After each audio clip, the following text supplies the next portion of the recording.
জুনমণি ৰাভাৰ মৃত্যুৰ ঘটনাত গাঁওপ্ৰধান আৰক্ষী সাংবাদিক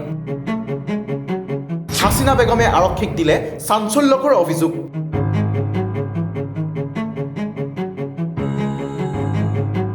লীনা দলে ৰুণা নিয়োগ আহিবনে তদন্তৰ আওতালৈ? জুনমণিৰ মাতৃৰ দাবী জেৰা কৰিব লাগে লীনা দলে। চাঞ্চল্যকৰ জুনমণি ৰাভাৰ হত্যাকাণ্ডৰ ক্লু বিচাৰি চিবিআইৰ দলে চলাথ কৰিছে নগাঁও লখিমপুৰ। ইজনৰ পাছত সিজন আৰক্ষী বিষয়াক জেৰা কৰিছে চিবিআইৰ দলে। নগাঁৱৰ আৱৰ্ত ভৱনত কেইবাদিন ধৰি বাহৰ পাতি থকাৰ পাছত চিবিআইৰ দলটো ৰাওনা হ'ল লখিমপুৰলৈ। নগাঁও লখিমপুৰত পৃথকে পৃথকে ৰুজু হৈ থকা গোচৰৰ তদন্ত কৰাৰ উদ্দেশ্যে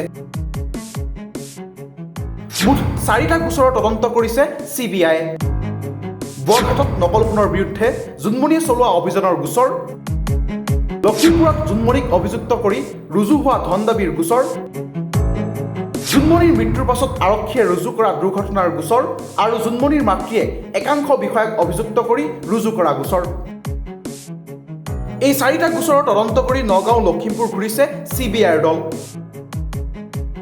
তাৰ মাজতে আন এটা চাঞ্চল্যকৰ খবৰ, এয়া জুনমণিৰ মৃত্যুৰ সমগ্ৰ ঘটনাৰ খবৰ। তদন্ত প্ৰক্ৰিয়াত তেতিয়াৰ পৰা এতিয়ালৈ গুৰুত্বপূৰ্ণ ভূমিকা পালন কৰি থকা হাছিনা বেগমে এছপিক দিয়া লিখিত অভিযোগ এয়া। ইয়াত হাছিনা বেগমে অভিযোগ কৰিছে 17জন লোকৰ বিৰুদ্ধে।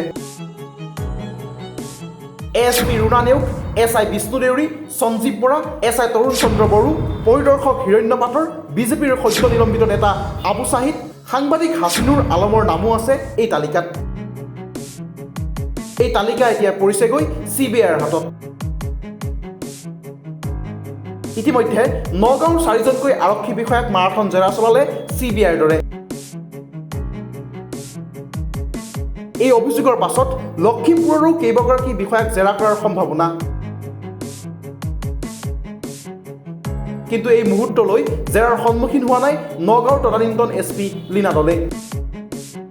জুনমণিৰ মাতৃৰ এজাহাৰত স্পষ্টকৈ উল্লেখ আছে লীনা দলেৰ নাম। কেৱল জুনমণিৰ হত্যাই নহয়, নকল সোণৰ বেহা সন্দৰ্ভতো চিবিআই চলাইছে তদন্ত। নগাঁও লখিমপুৰৰ কোন বিষয়াই পকেট গৰম কৰিছিল নকল সোণৰ ব্যৱসায়ীৰ পৰা, সেই সকলো আহিব তদন্তৰ আওতাত।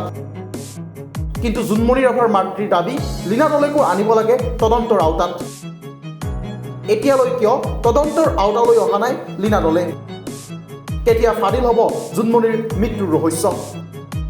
অপেক্ষা কৰিছে জুনমণিৰ পৰিয়ালে, অপেক্ষা কৰিছে ৰাজ্যবাসীয়ে। Bureau' report, the hashtag Assam.